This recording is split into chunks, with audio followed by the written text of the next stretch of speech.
My daughter called me at 2 o'clock in the morning, her voice and trembling. Dad, please open the door.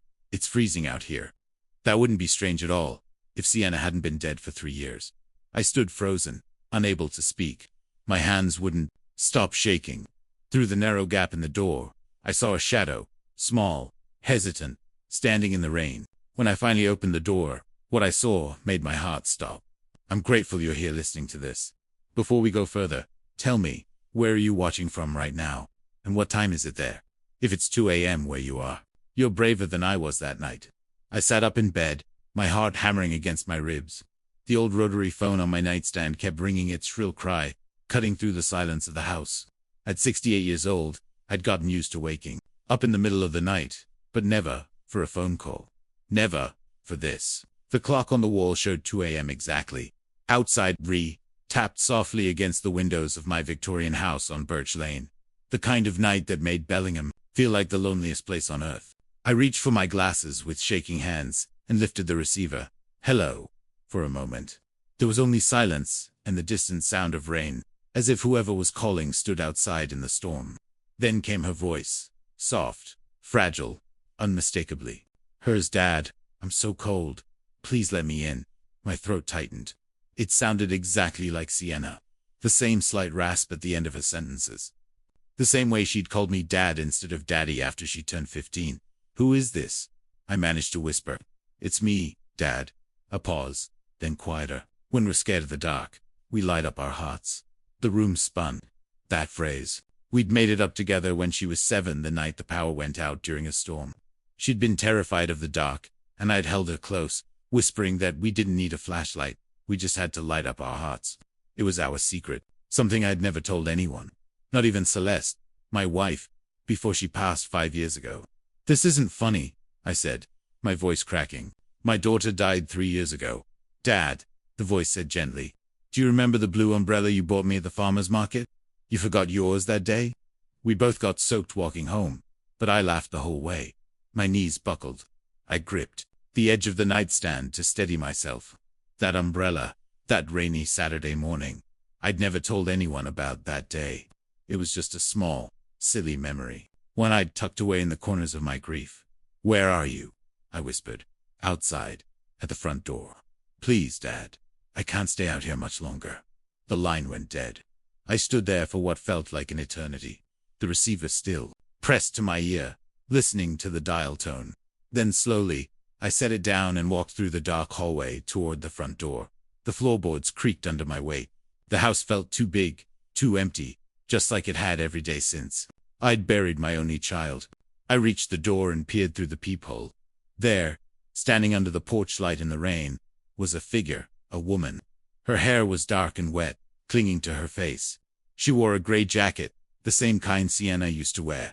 She looked upright at the peephole, and for a split second I could have sworn it was her. My hand trembled as I turned the deadbolt and pulled the door open. Cold air rushed in. Rain misted my face, but there was no one there. Just the empty street, the rustling of tree branches, the faint glow of streetlights through the fog. I stepped onto the porch, my bare feet touching the cold wooden planks. And that's when I saw them. Small wet footprints marked the porch floor. Bare footprints, as if someone had been standing there for a long time, shivering in the rain. Morning didn't make things better. It made them worse.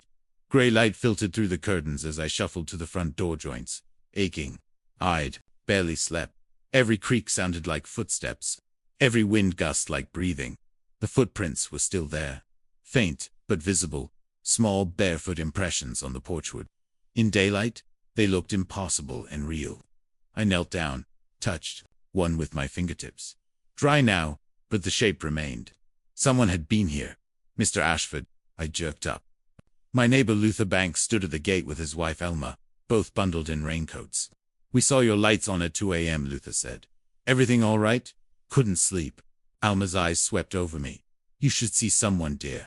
Grief does strange things. They meant well, but their word grief echoed in my head long after they left. By noon, I'd almost convinced myself it was a dream. Then my son-in-law, Dr. Damien Voss, showed up. His silver Audi purred into the driveway. He stepped out. Immaculate pressed cream shirt, charcoal slacks, not a hair out of place. Even his cologne reached me first. something expensive and woodsy. He knocked twice, then let himself in with a spare key. Dorian. His smile didn't reach his eyes. I was worried about you. Dr. Damien Voss, clinical psychologist, director of Serenity Wellness Center. My daughter's widower, the man I'd once thought of as a son. I'm fine, I said. Luther called me, said you looked unwell. He studied me, like a patient. Are you sleeping enough? Taking your medication? I don't need medication. His smile tightened. You're 68, living alone. It's natural for the mind to play tricks.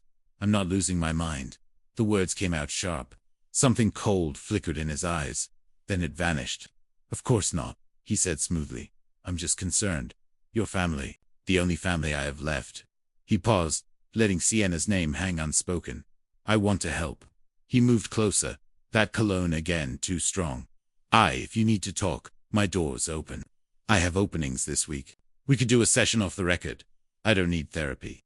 Everyone needs someone to talk to Dorian. His hand rested on my shoulder, firm. Especially at your age, grief can make us see things, hear things that aren't there. It's completely normal. Normal. As if last night could be normal. I'll think about it. His perfect smile returned. Good. I'll check in later this week.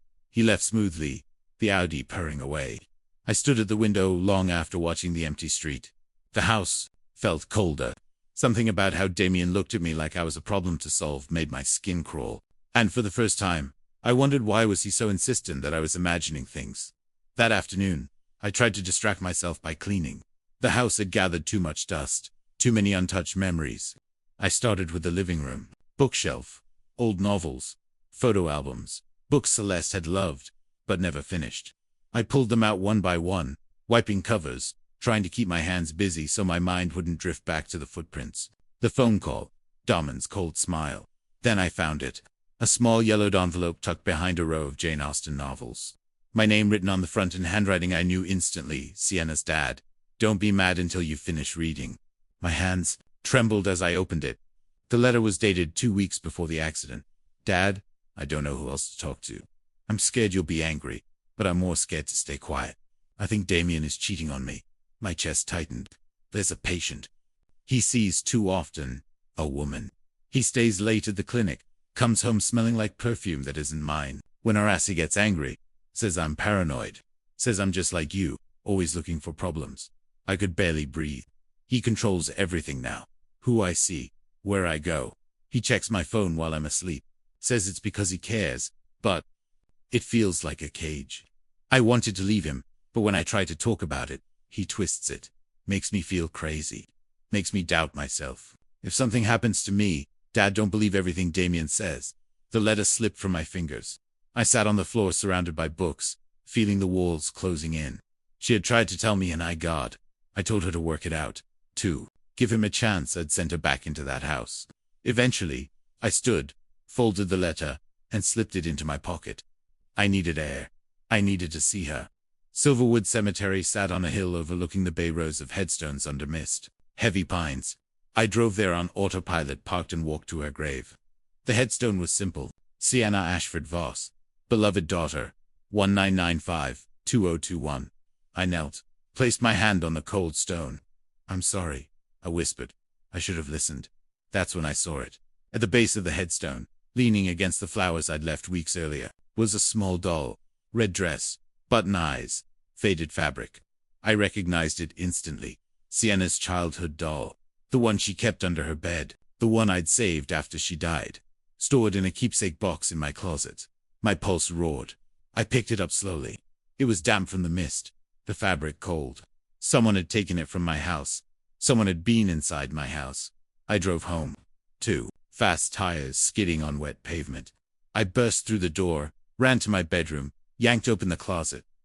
The keepsake box sat on the top shelf, exactly where I'd left it.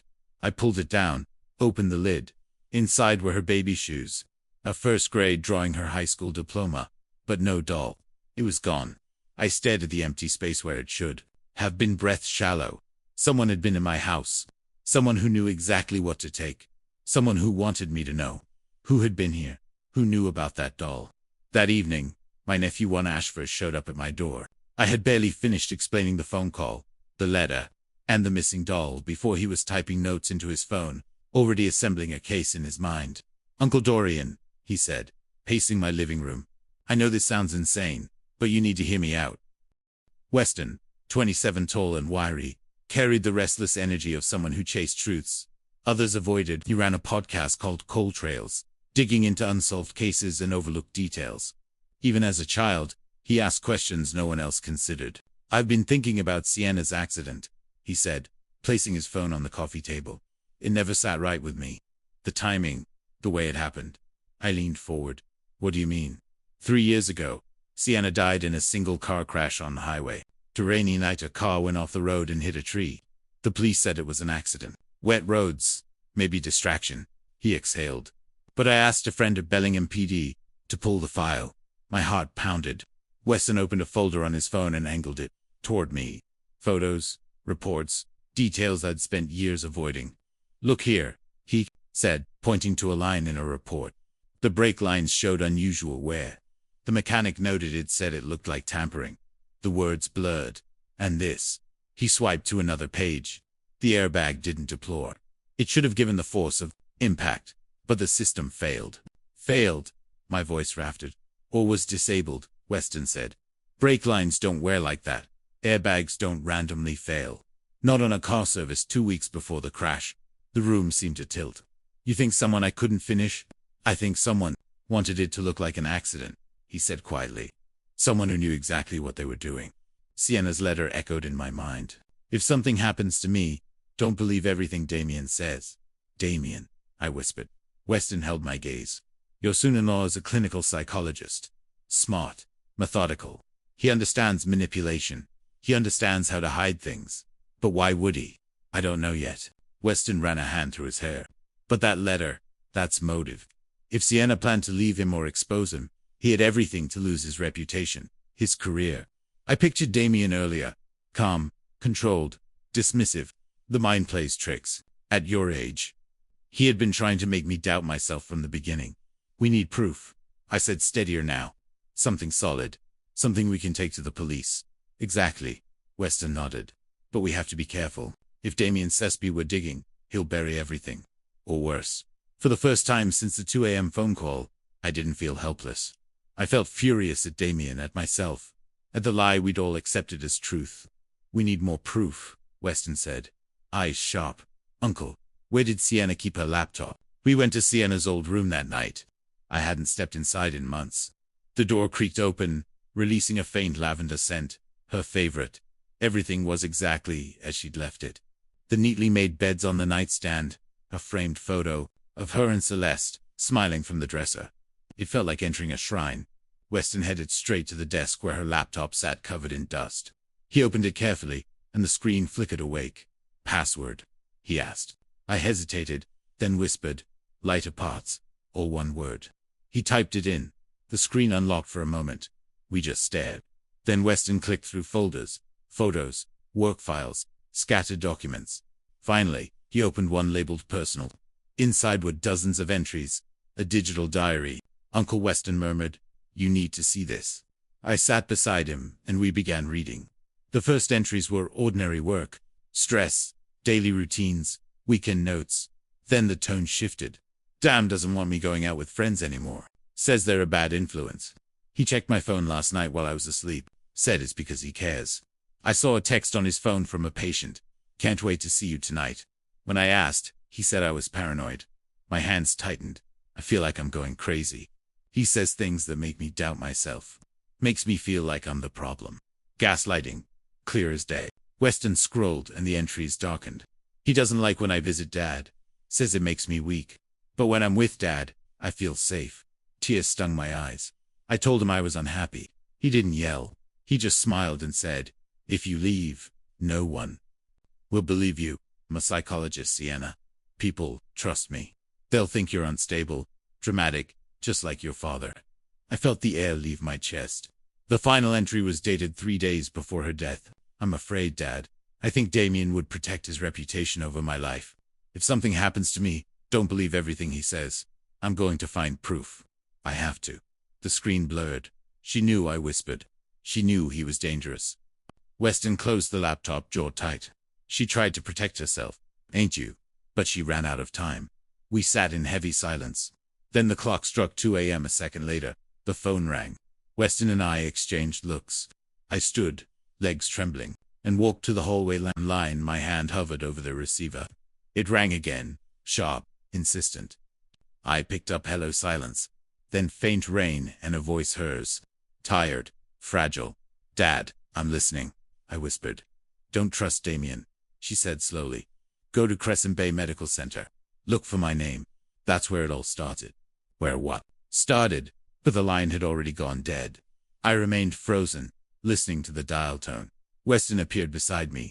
What did she say? Crescent Bay Medical Center, I whispered. Celeste gave birth to Sienna there 28 years ago. Weston frowned. Why would she send you there? I don't know, but a cold feeling settled in my chest. Weston's eyes hardened.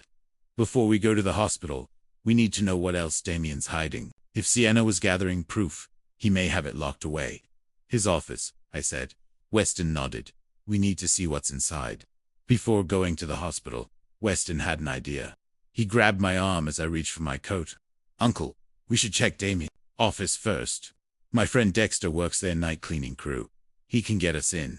If Sienna found proof and Damien has it, that's where it'll be. I hesitated. Break into his office. We're not breaking in. We're visiting. He pulled out his phone. Let me make a call. 20 minutes later, we stood in the alley behind Serenity Wellness Center on West Holly Street. The building was dark, except for a single light on the third floor. Rain soaked through my jacket. A side door opened and a thin man in his 30s peeked out. Dexter Cole. You've got 15 minutes, Dexter whispered. Cameras are on a loop, but if anyone drives by, we're done. We slipped inside. The clinic was unsettlingly silent at night. Our footsteps echoed as we climbed to the third floor. Damien's office sat at the end of the hall, sleek and modern, his name on a brass placard. Dr. Damien Voss, clinical psychologist. Dexter unlocked the door with a keycard. I'll keep watch. Move fast.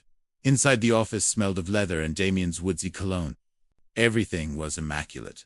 Organized files, spotless desk, framed diplomas. I whispered. Where would he keep recordings? Weston checked a door at the back. Locked.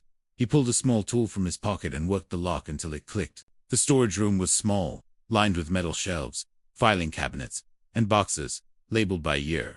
On a desk in the corner sat an old laptop connected to an external hard drive. Weston powered it on. Bingo. The screen filled with folders, dates, session codes, patient initials. He opened one labeled HC 2021-2024. Dozens of video files appeared. He clicked the most recent. The footage showed Damien's office from a hidden camera in the corner. Damien sat calmly in his chair, pen in hand. On the couch sat a young woman. My breath stalled. She looked exactly like Sienna. Same features, same posture, but she wasn't Sienna. Her voice was softer, uncertain. I don't belong in my family, she said.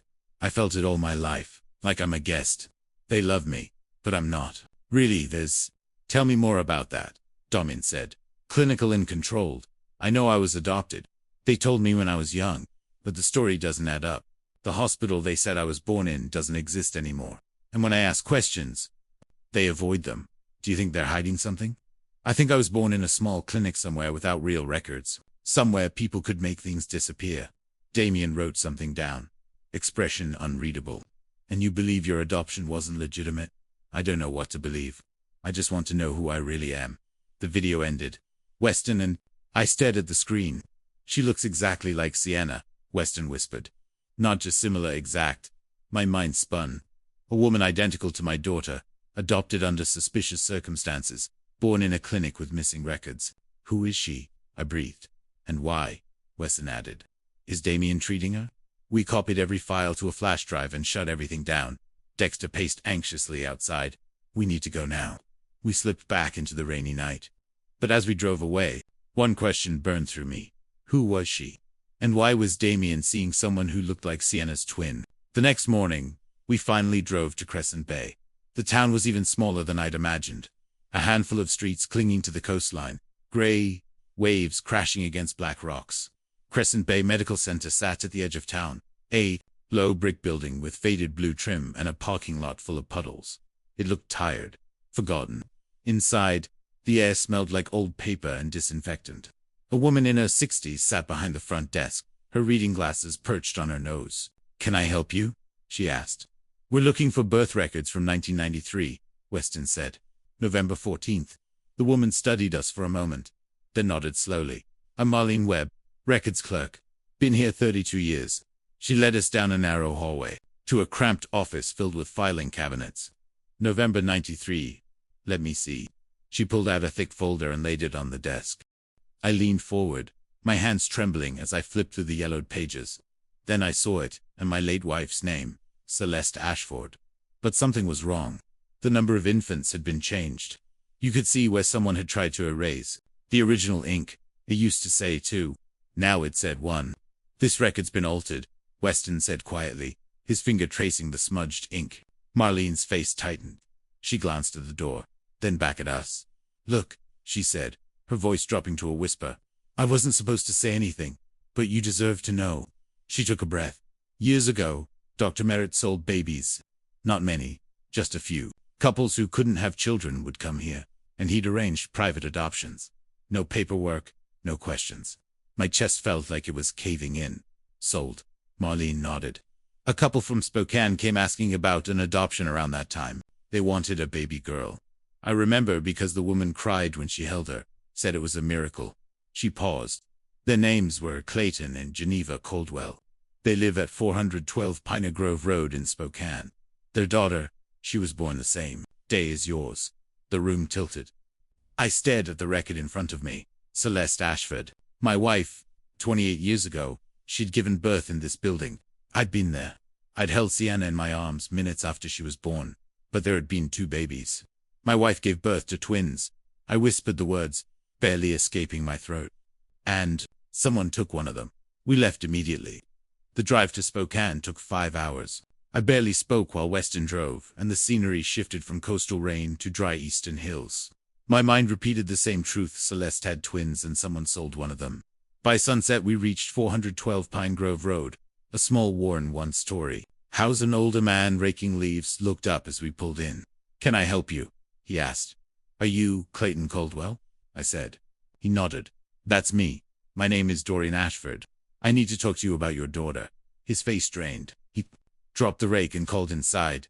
"Geneva, someone's here about Harper." An older woman stepped out, her eyes red. "What about Harper?" Minutes later, we sat around their small Formica kitchen table. Geneva made coffee with trembling hands while Clayton stared at me. "We adopted Harper in 1993, he said quietly. "We couldn't have kids. A doctor, Dr. Clifton Merritt, arranged it, said it was private. We paid $18,500. Geneva wiped tears. "We loved her, but Harper always felt different. She'd say she didn't belong, that she didn't look like us."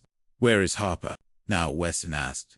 Clayton's expression darkened. "She moved to Bellingham 2 years ago. Said she wanted a fresh start. She's been seeing a therapist, some fancy psychologists. Dr. Damien Voss." My heart stopped. "What did you say?" I whispered. "Dr. Damien Voss," Geneva repeated. "Harper said he was helping her work through her adoption trauma. She calls him every week." I couldn't breathe. Dalman had known about Harper all along. He'd been treating her, manipulating her just like he'd done to Sienna. "We need to go," I said abruptly. "Thank you for your time." The Caldwells stood in the doorway, confused and frightened as we left. The drive back to Bellingham was tense. Weston wanted to confront Dalman immediately, but I insisted we wait. "We need a plan. Damien's dangerous." Around 9 o'clock, Weston's phone rang. It was Dexter. "Weston, I need to talk to you about those files. Can you meet me?" "I'll go," Weston said, grabbing his motorcycle helmet. "Back in an hour, Uncle." I watched him ride off into the rain. 50 minutes later, my phone rang. A hospital receptionist spoke urgently. "Mr. Ashford, your nephew was in an accident. Come to Peace Health Hospital immediately." My stomach collapsed.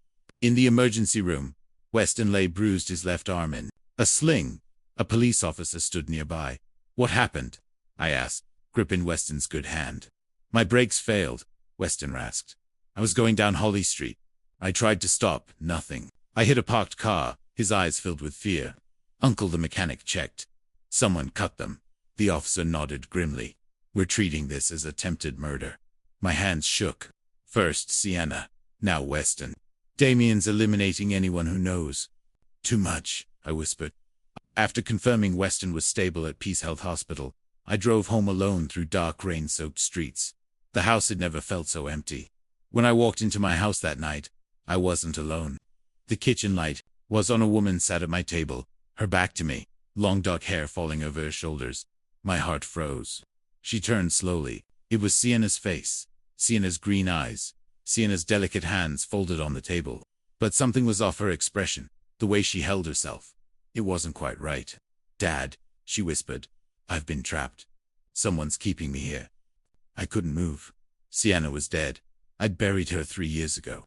Before I could speak, a knock sounded at the front door. I opened it, trembling.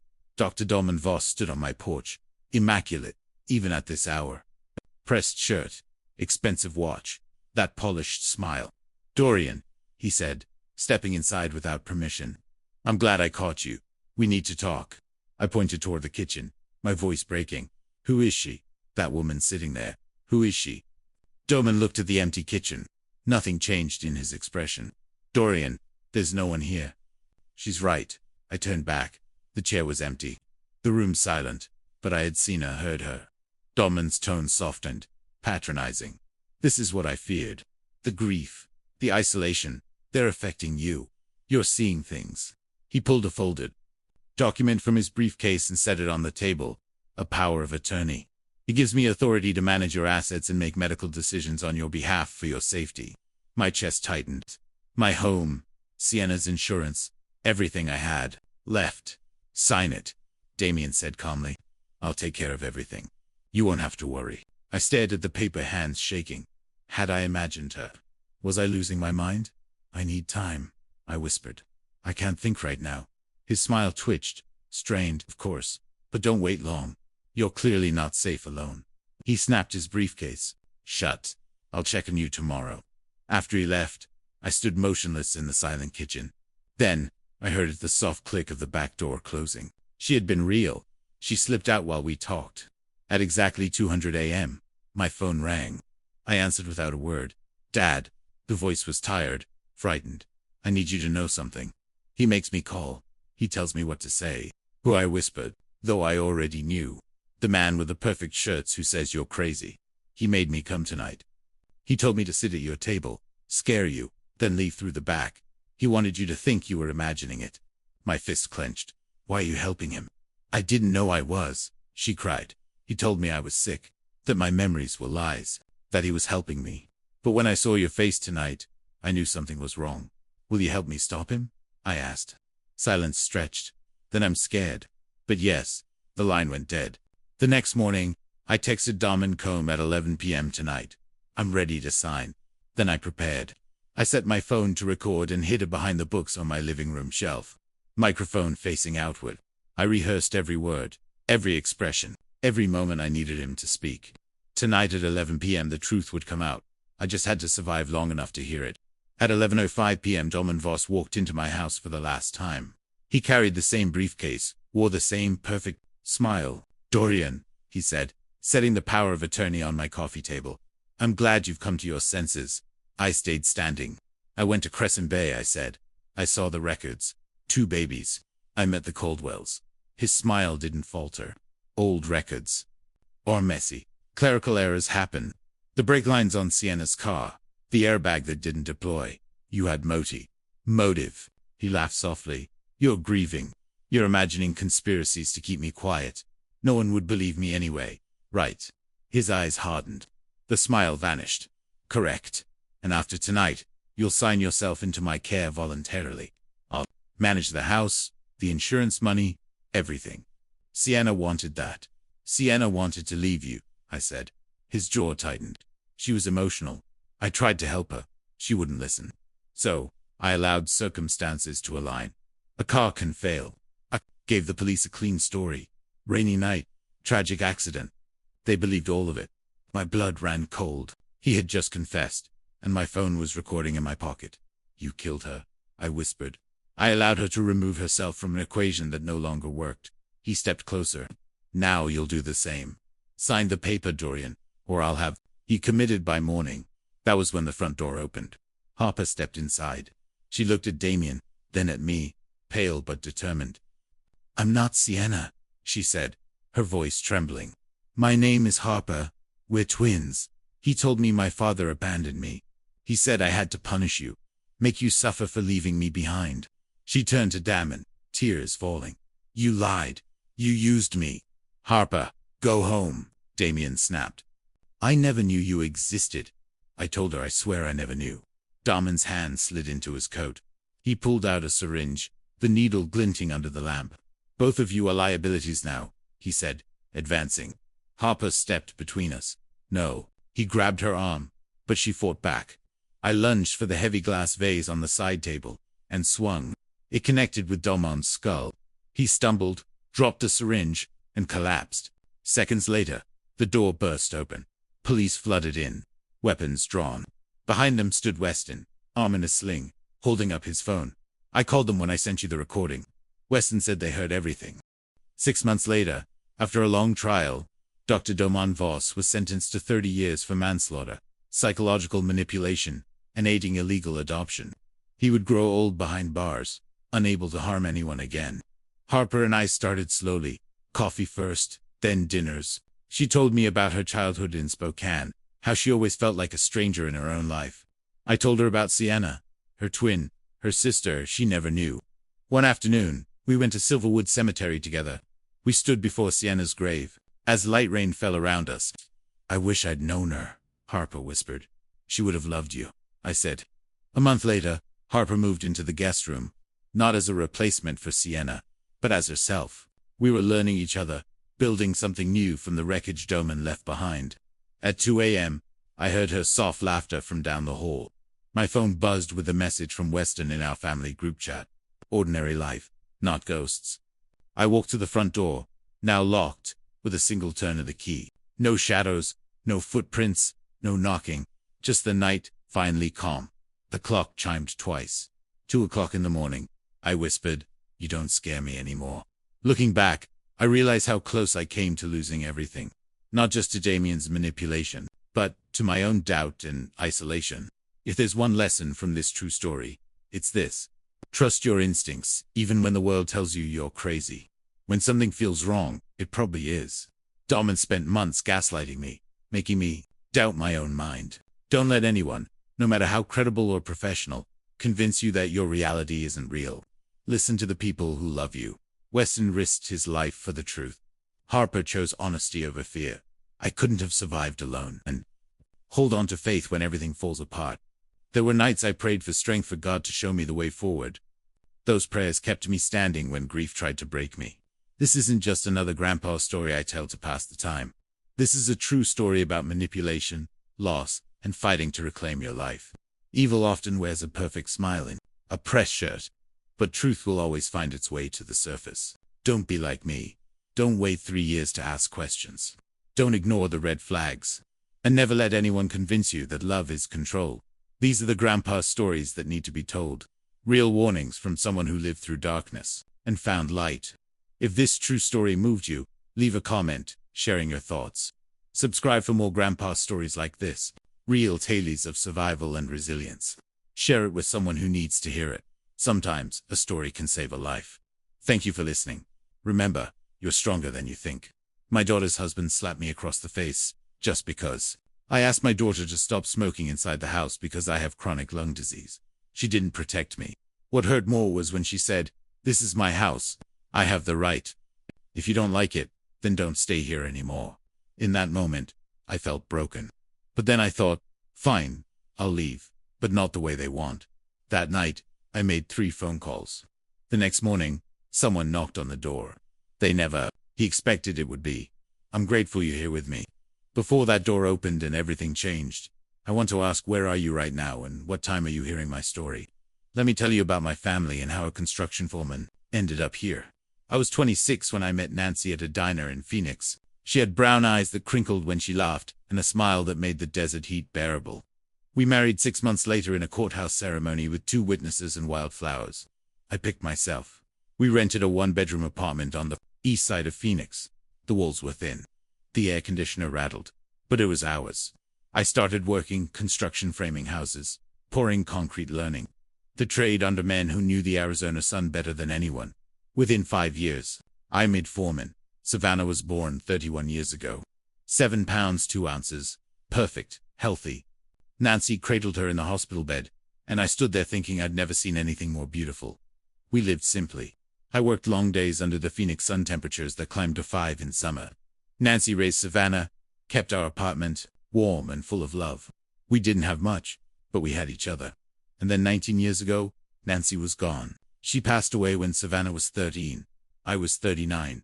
Suddenly, it was just the two of us. A widowed foreman and his grieving daughter in a too-quiet apartment that still smelled like NY's lavender lotion. But I had a daughter to raise. So, I kept working, kept showing up, kept pushing through. For the next 19 years, I did what I had to do. I worked as a construction foreman for 30 years, total everyday exposed to silica dust, construction chemicals, asbestos, and heat so intense it turned your lungs to leather. I made $68,000 a year. Not much, but steady. And I saved every month. I put $50 to $150 into Savannah's account. For 12 years, from the time she was 7 until she was 19, I scraped together every spare dollar. I ate simple meals. I didn't go out. I didn't buy new clothes, unless the old ones fell apart. Every penny that didn't go to rent or utilities went into that account. $24,800. That's what I saved. And I used every cent to pay for her education at Arizona State University. I wanted her to have what I never had. A degree, a future, a life that didn't break her body the way mine had been broken. 9 years ago, Savannah graduated from ASU with a business degree. She got a job in pharmaceutical sales.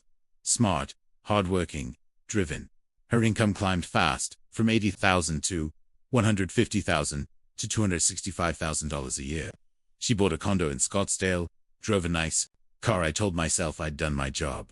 I'd given her a future. 6 years ago, when she was 26 and I was 52, she met Damon Hudson, a real estate developer, successful, confident, the kind of man who walked into a room like he owned it. They married 2 years later. Big wedding, expensive venue. I sat in the third row, smiling, proud. But after the wedding, things changed. Savannah called less, visited less, twice a year, Christmas, my birthday, like clockwork, like obligation. The conversations were short, polite, distant. I told myself it was fine. She was busy, successful, building her own life. I'd done my job. And then 18 months ago, everything changed. I started coughing. Just a tickle at first, then deeper, wetter, harder. I'd cough until I couldn't breathe, until black spots danced in my vision, until I thought my ribs might crack. And that cough brought me here. 18 months ago, it started as a tickle. I thought it was a cold. But the cough deepened, grew wetter, and soon I was waking up gasping, sometimes coughing up blood. 7 months ago, I went to the hospital. The doctor was young and serious. He ordered x-rays, CT scans, pulmonary tests. When he returned, he pulled up a chair. "Mr. Gibson, you have COPD, stage 3, severe." I had never smoked, but 30 years of construction, silica, dust, asbestos, welding fumes, chemicals without masks had destroyed my lungs. "You can't keep working," he said. "If you do, you'll be dead in 2 years." The company let me go. I applied for Social Security disability and waited 6 months. When it finally arrived, the check was $1,470 a month. I did the math. Rent in South Phoenix, $780. Medication, $280. Utilities, $150. Food, $150. Total meal, $360. That left $110 for everything else. The math didn't work. It never would. So, I picked up the phone. "Hi, Dad," Savannah said, distracted. "Savannah, I can't afford my apartment anymore. The doctor says I have COPD. I was wondering if maybe I could stay with you for a while. Just until I get back on my feet." Silence. 10 seconds. That felt like an hour. "You want to move in with us? Just temporarily? I'll help around the house. I won't be any trouble. I'll talk to Damon." She hung up. 3 hours later, she called back. "Okay, you could stay in the guest room. Be here Saturday, noon." Her voice was flat, cold. "Thank you, Savannah. I will pay rent." "We'll talk about rent when you get here." She hung up before I could say I love you. I arrived that June Saturday. Phoenix was one. I loaded my truck with 2 suitcases and 3 boxes, everything I owned, and drove to Scottsdale.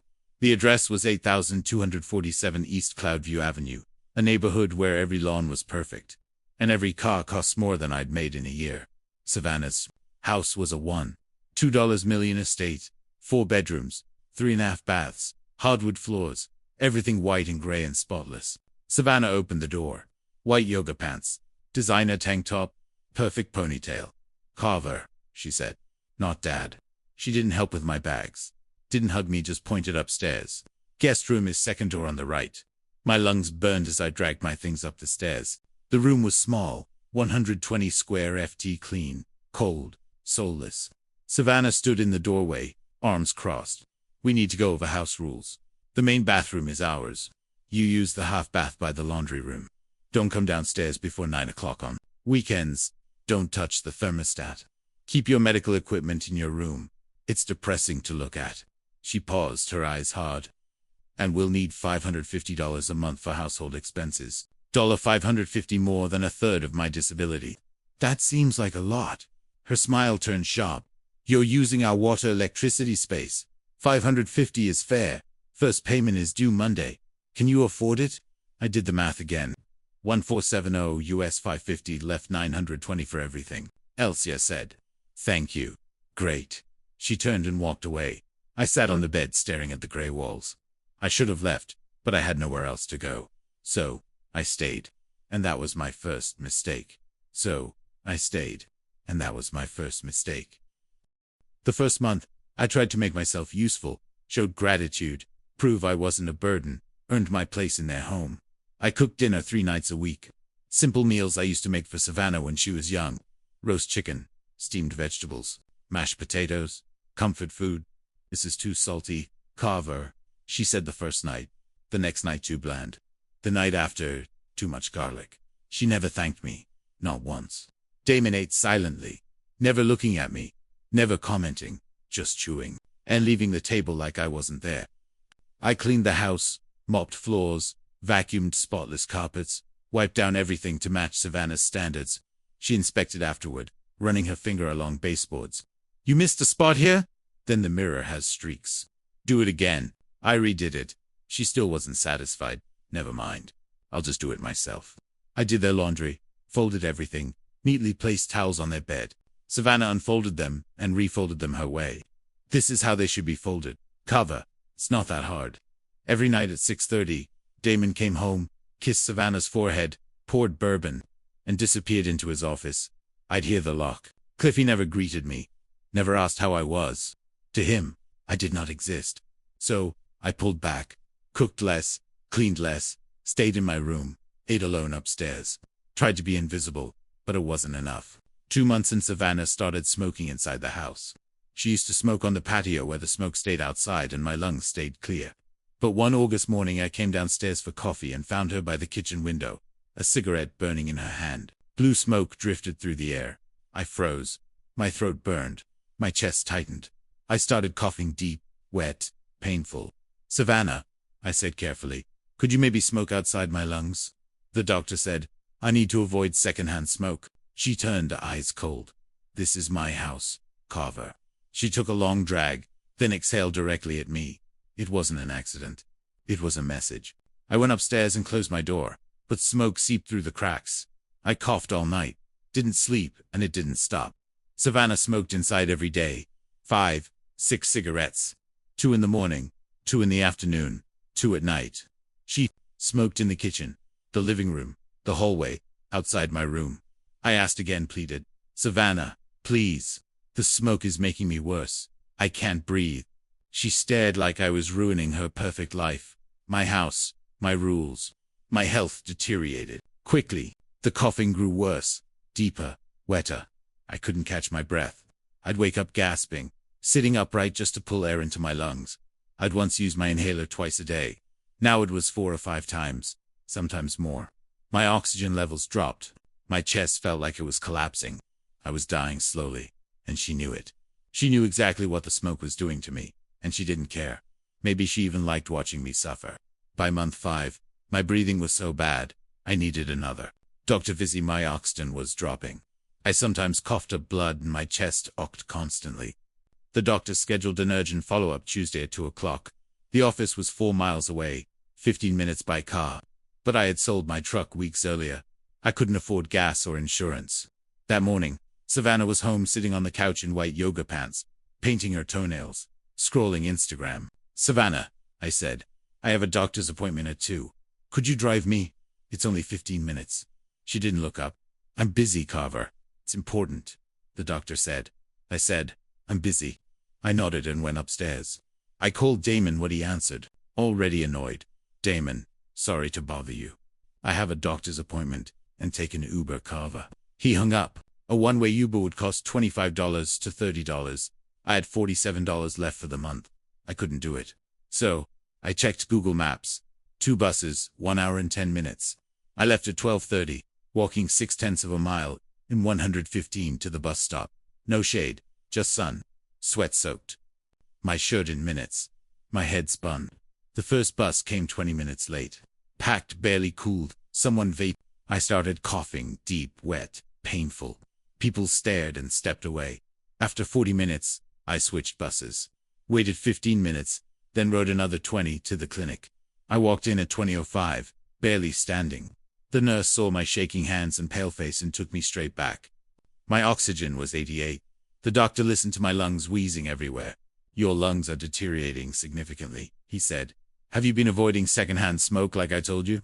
I didn't answer. His expression hardened. "Any exposure is dangerous now. You need a completely smoke-free environment. If not, you're looking at respiratory failure." He prescribed stronger medication, $180. I didn't have it. The trip back was worse. Rush hour. Another hour and 20 minutes. Standing on a packed bus. I got home at 6 o'clock, barely walking.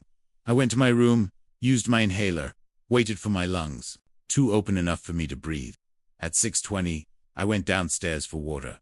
The kitchen was empty. I drank, gripping the counter for support. Then I heard the garage door. Savannah walked in with Nordstrom and Saks bags. She looked at me without a word about the appointment. She set the bags down, reached into her Prada purse, and pulled out cigarettes. She stared at me as she lit one. "No, Savannah, please." She inhaled deeply and exhaled straight at me. A blue cloud hit my face, burning my throat and lungs. I doubled over, coughing, violent and uncontrollable. "Savannah, not here," the doctor said. "My lungs critical." She took another drag and blew smoke into my face again.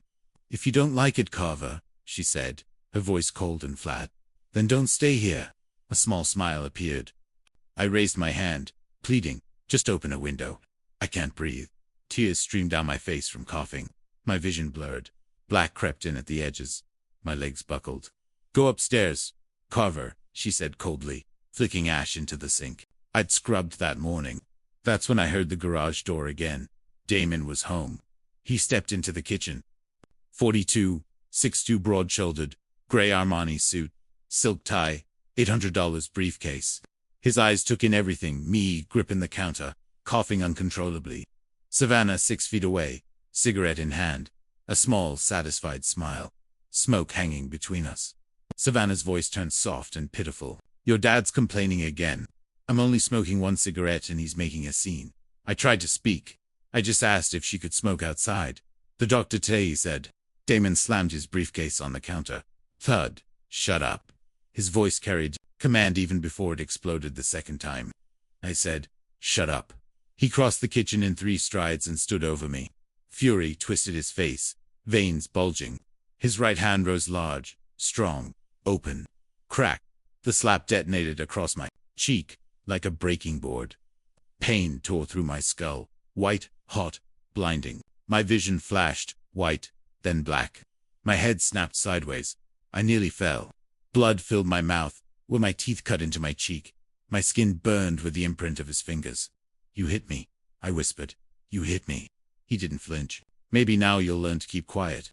Savannah watched the whole thing without moving. Then she laughed, quiet, satisfied, and took another drag, blowing smoke toward me like a victory flag.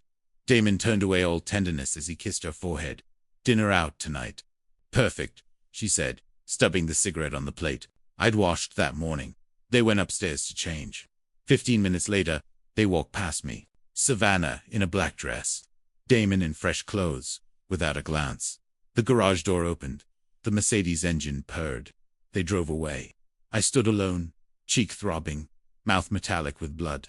Only my ragged breathing and the hum of the air conditioner broke the silence. Upstairs, I closed my door and looked in the mirror. My left cheek was swollen purple, a clear handprint. I took photos, multiple angles, evidence I'd thought of the last 6 months of Nancy. She would have fought. So will I at 7:30. I made the first call. Stephen Wallace. Stephen. It's Carver Gibson. A pause. Carver from Hensel Phelps. My God, are you okay? I need help. My son-in-law hit me tonight and there's been other abuse. Financial, medical. Stephen's voice hardened instantly. Don't move anything. Do you have photos? Yes. Good. Bank statements. I kept them. We're building a case. Elder abuse, financial exploitation, assault. And Carver, you don't owe me a dime. You helped me 20 years ago. This is me paying it forward. I'll be there tomorrow at 9 o'clock. Don't tell them. At 8 o'clock, I made the second call.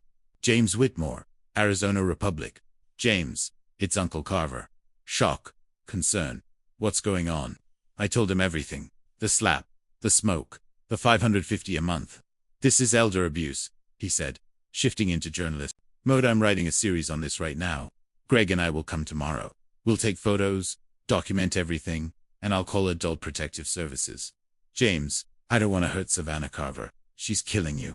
This is accountability. At 8:30, I made the third call. Elo Brooks. Elo needs Savannah's dad. Warmth and concern, as I explained. Silence, then her voice. Cool. Professional. Uncle Carver, I'm a forensic accountant. I handle financial abuse cases. I'll review their records. If they exploited you, I'll find it and I'll testify. You do that against your best friend. Friendship doesn't excuse abuse, ever. 9:30 tomorrow. After the calls, I lay on my bed in the dark. I heard them come home at 10:30, laughing, then silence. I waited for morning.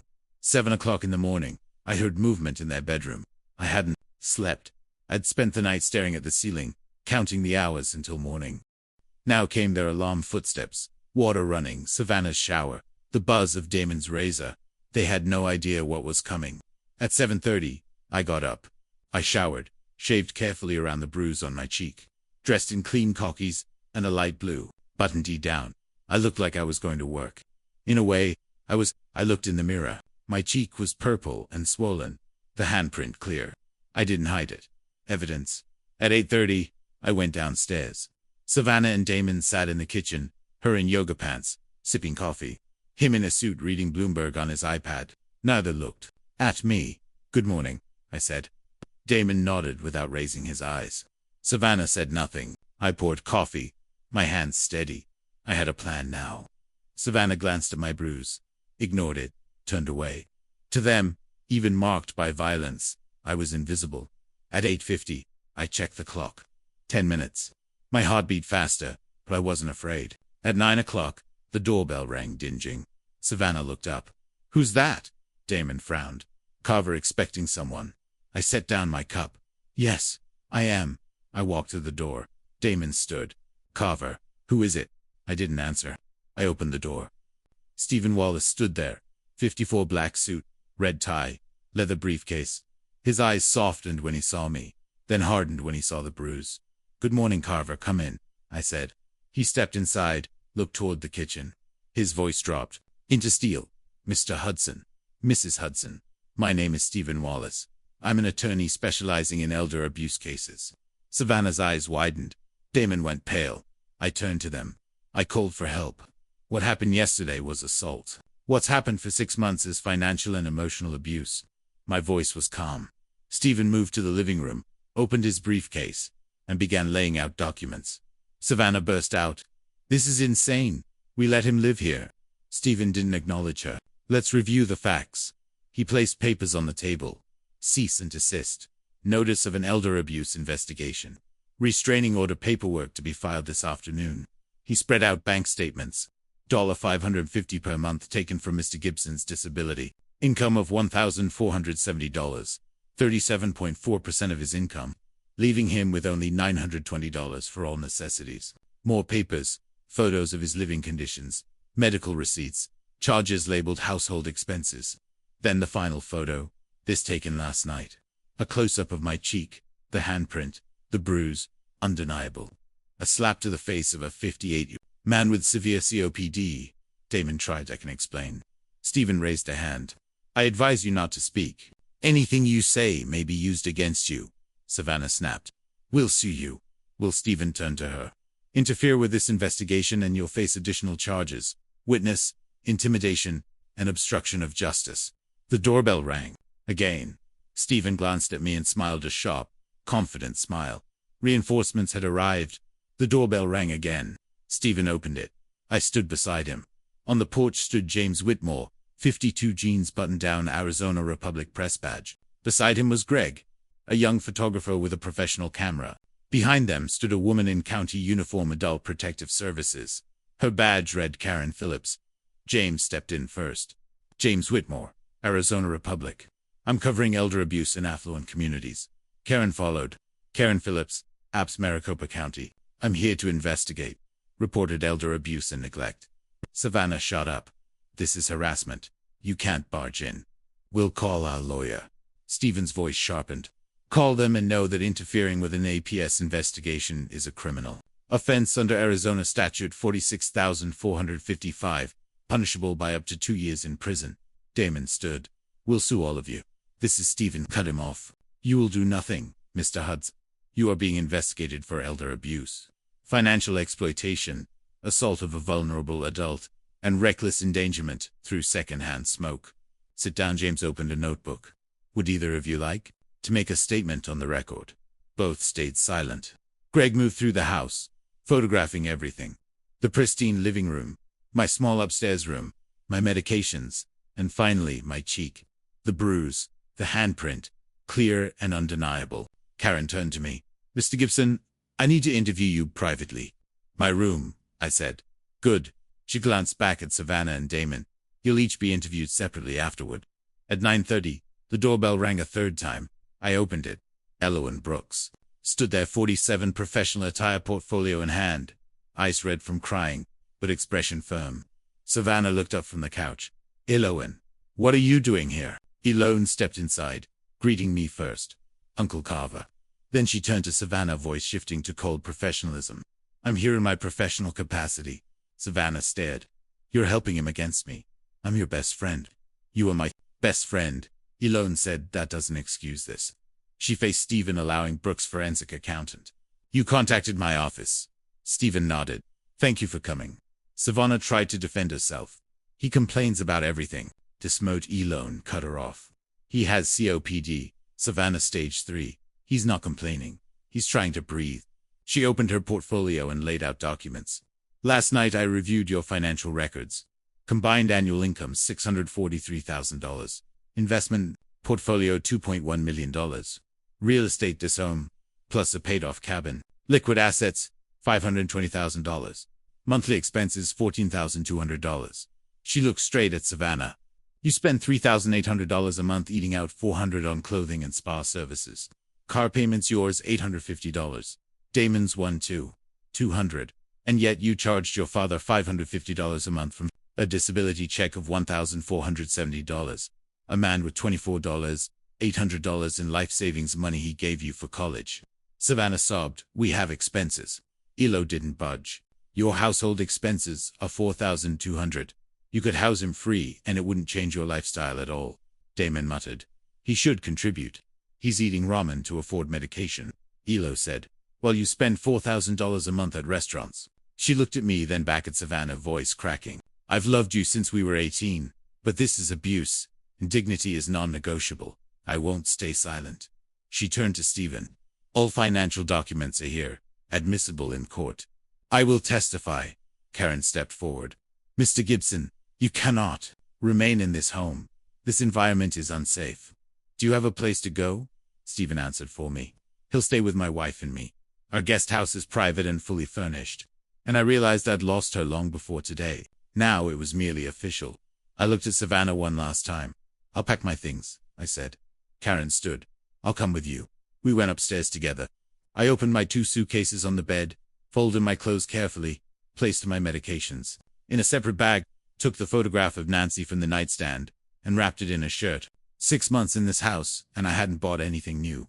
20 minutes. That's all it took. Karen watched. She looked around the small room, made notes on a clipboard. You are very brave, Mr. Gibson. I'm not brave, I said. I'm just tired of being invisible. Courage isn't the absence of fear, she said. It's action despite fear. We carried everything downstairs. I had both suitcases.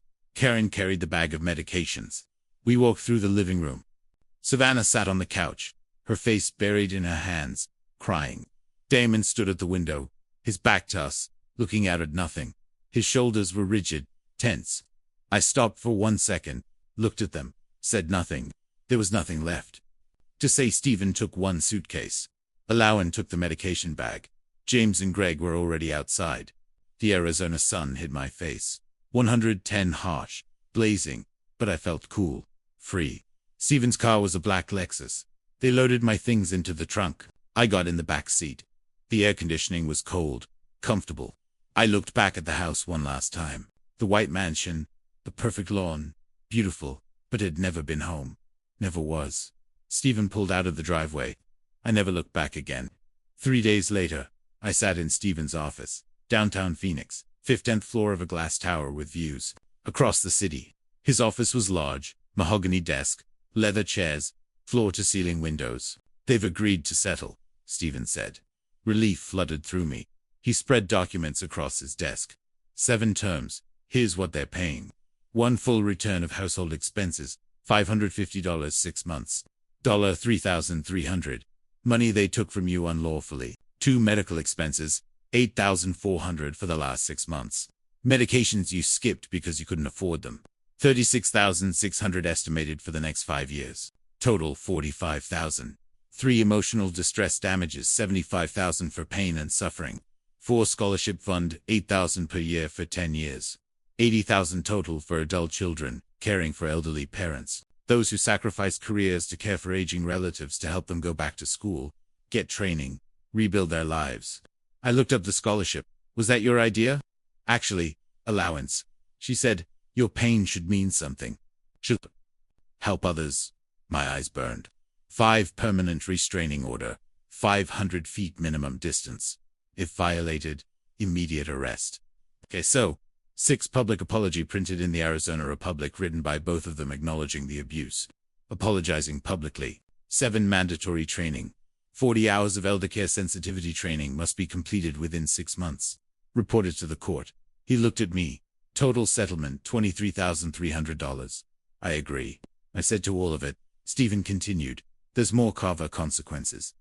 Beyond the settlement, Savannah's pharmaceutical sales license is under review. The board is investigating complaints from elderly clients, pressure tactics, manipulation. She's been suspended for 6 months. If there's one more complaint, she loses it permanently. Damon lost 4 major clients. Word travels fast in the Phoenix real estate community. People don't want to do business with someone who abuses family. Revenue impact around $85,000 a year. The article ran 2 days ago. Front page of the Republic. Their friends, neighbors, colleagues, they've all read it. He paused. They're not ruined, Carver, but they're hurt professionally, financially, socially, and they'll carry this for years. Do I have to see them again? I asked. No, unless you want to. The restraining order is permanent. If they come within 500 feet, they'll be arrested. No exceptions. Stephen leaned back in his chair. My wife Amy helped you find an apartment in Tempe. 1 bedroom, affordable, safe. First month's rent is paid by me. Don't argue. Thank you, Stephen, for everything. You gave me a future 20 years ago. Carver, I'm just returning the favor. 3 weeks later, I was sitting in my apartment in Tempe. It was small, but it was mine and I could breathe.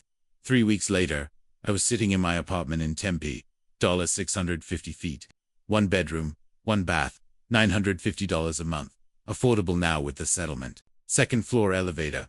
Access. Big windows. Not luxurious, but warm. I furnished it slowly.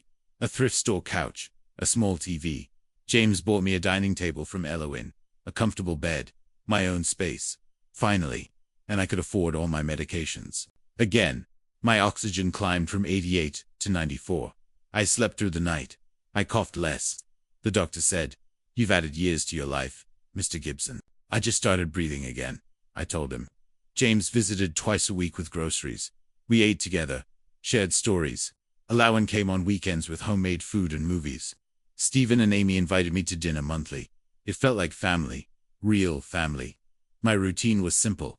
Morning coffee, reading the paper, afternoon walks when I could, watching birds, quiet evenings with books. Enough NY's photos sat on my nightstand. I looked at her every night.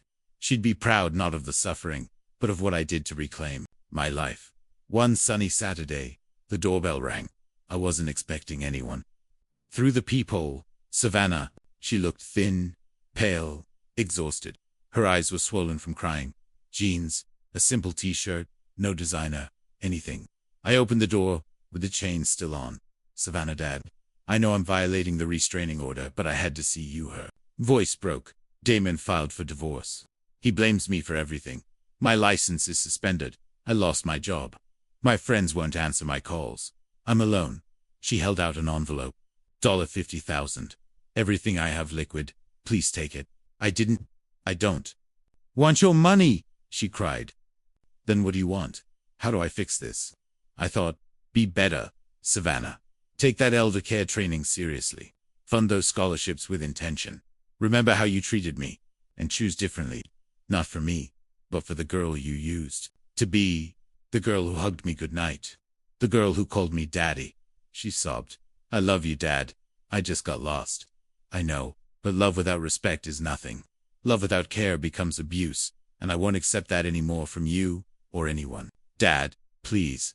Goodbye, Savannah. I closed the door gently but firmly. I heard her cry, then walk away. When I opened the door again, the envelope was still there. I picked it up. I would donate it to the scholarship fund. Money wouldn't fix this. She needed to learn that. My phone buzzed in email from the scholarship fund Stephen managed. Subject: first recipient selected.